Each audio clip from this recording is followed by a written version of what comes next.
Hey everyone, and welcome. Today, we're going to take a front row seat inside the Indian Parliament. We're spending a virtual day there, not just for the political headlines, but to really get our hands on the powerful tools that MPs use to make our democracy work. So, let's jump right in. So, here's our plan for the day. First, we'll open up Parliament's Democratic Toolkit. Then, we'll dive straight into the Accountability Hour. After that, we'll look at a really cool Indian innovation called Zero Hour. See how motions drive the big debates, and then, of course, we'll follow the money. And don't worry, we'll wrap it all up with a super quick recap. All right, first up, all these parliamentary procedures can seem a bit, complicated. But the best way to understand them is to think of it all as a toolkit. Each procedure is a specific tool designed for a specific job, whether that's debating, questioning, or holding the government's feet to the fire. And that really gets you thinking, right? How can just one person, a single member of parliament, actually stand up and challenge the entire government? Well, the secret isn't just about giving a fiery speech. It's about knowing which tool from that kit to use and when to use it. And that brings us straight to the very first hour of any sitting day. It's called Question Hour, and believe me, this is where the action really kicks off. It's the front line of accountability in our democracy. So Question Hour is, it's pretty much exactly what it sounds like. For one full hour, MPs get to directly question ministers on anything and everything they're doing. This is so important because it forces the government to be transparent and answer for its decisions in front of the whole country. It's democracy in action, live and unfiltered. But here's where it gets really strategic. See, not all questions are the same. An MP has to choose the type of question they ask very carefully because each one is designed to achieve a completely different outcome. Okay, check out this table. It breaks down an MP's options. If they want an immediate, spoken answer and the chance to ask follow-up questions, they'll submit a starred question on green paper. If they need a super detailed official written response for the record, they'll use an unstarred question on white paper, but no follow-ups allowed. For something really urgent, a short notice question on light pink paper gets a quick oral response.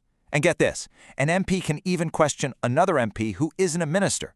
That's done on yellow paper, usually about a bill that member is working on. All right, so once that intense, formal question hour is over, the clock kind of resets, and we enter a period that is a truly unique Indian parliamentary innovation.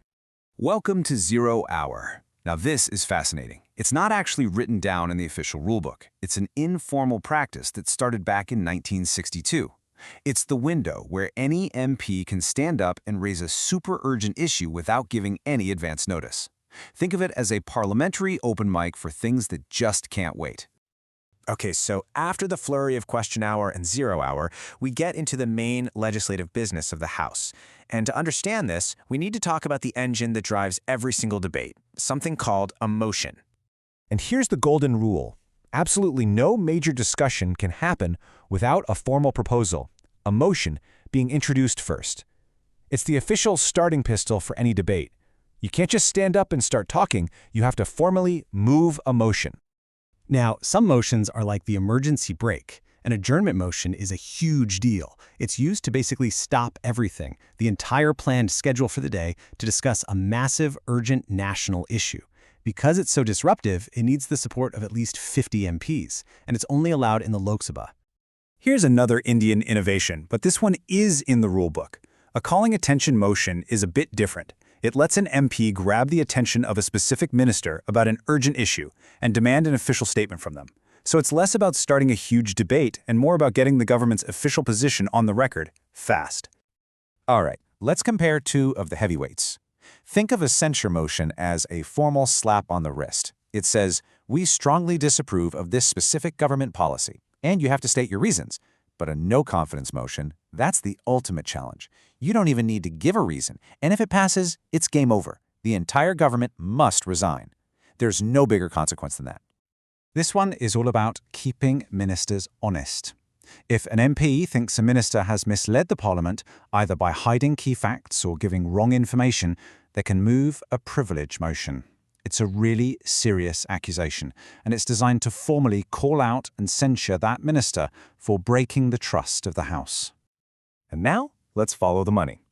This is, without a doubt, one of Parliament's most critical jobs, keeping an eye on government spending. You know, the power of the purse is fundamental to democracy, and MPs have some very specific tools to do just that, especially when the budget comes up. So when the government asks for money in the budget, MPs can challenge those requests with cut motions.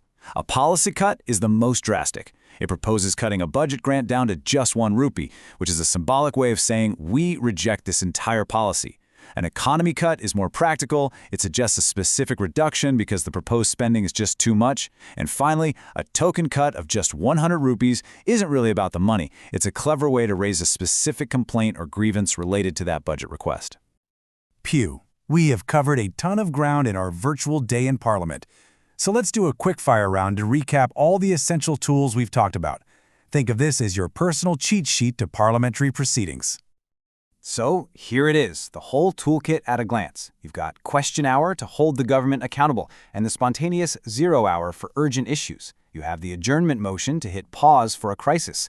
Then there are the big ones, the no confidence motion to challenge the government's very existence, the censure motion to disapprove of a policy, and of course, cut motions to control the cash. Each one a vital part of our democracy. You know, this quote from Ecom IAS Academy really just nails it. These aren't just some dusty old rules. They are the absolute bedrock of how our democracy functions. They ensure we have real debate, they demand accountability, and they make the whole process of governing transparent. So I'll leave you with this to think about.